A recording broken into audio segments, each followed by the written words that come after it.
Chapter 31, The Good Phone Call.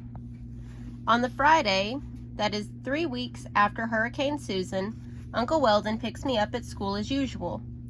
We are driving along Hud when I notice Sam Diamond's yellow car parked in the road, and then I see my father hauling tools to the bridge. I wonder why my father is home so early. I thought he was going to be at the J&R garage all day. Uncle Weldon stops the truck by the bridge. We cross our fingers and touch our hearts, and then I jump out of the cab and close the door. I turn around and almost run into my father. His eyes are small and mean, and he leans through the window of the truck and says to Uncle Weldon, "That Jerry fired me today."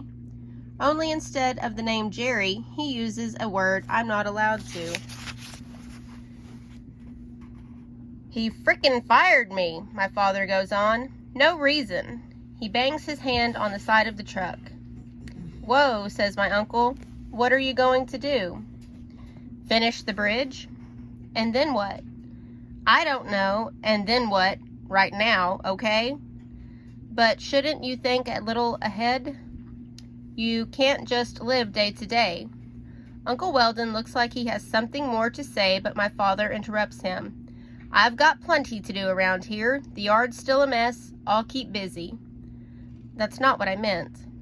I run around to Uncle Weldon's side of the truck, stand on my toes, and whisper to him, "What about money?" "Rose, I can see you, you know," says my father through the truck. "I can hear you, too. You think I can't support us? I can support us. Now go on inside." I cross the bridge as fast as I can. Behind me I hear my uncle clear his throat and say, "Rose does have a point, Wesley.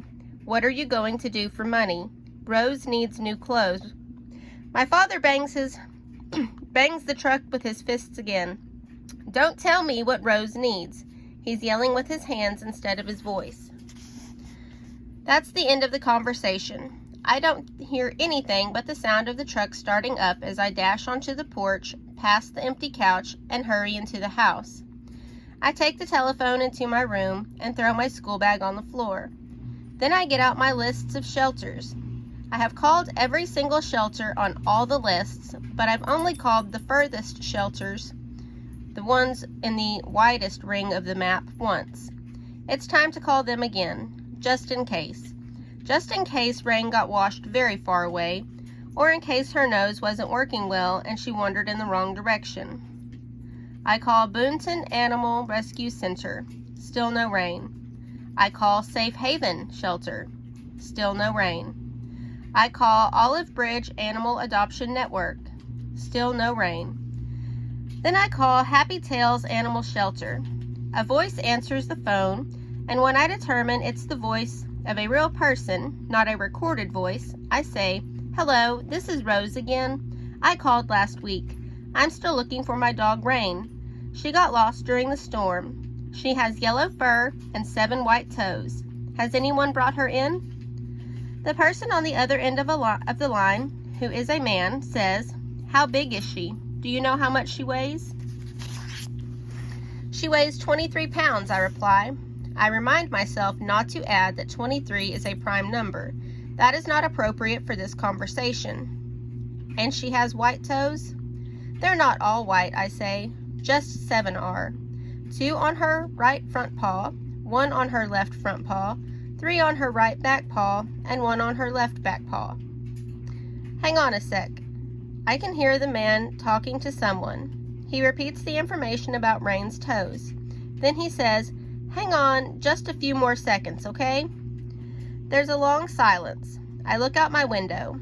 I think about the homonyms toe, toe, and toes and toes.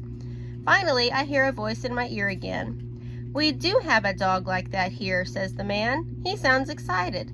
"Someone brought her in several days ago. A young, blonde female dog with 7 white toes, just like you described.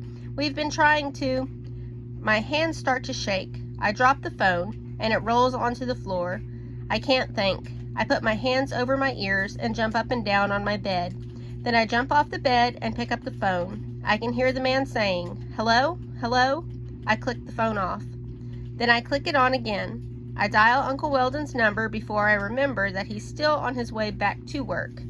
I click the phone off again. I get out the map and draw a large red circle around Elmira, New York, where Happy Tales is located. I sit on my bed and try to remember every single thing that's in my mother's box. Finally, I phone Uncle Weldon again. He answers on the first ring. "Everything all right?" he asks. "Rain might be in Elmira," I cry. "There's a blonde dog with 7 toes at the shelter. Someone brought her in a few days ago. Can we go to Elmira, please? Please?" "I'll pick you up tomorrow morning at 9 o'clock, says my uncle.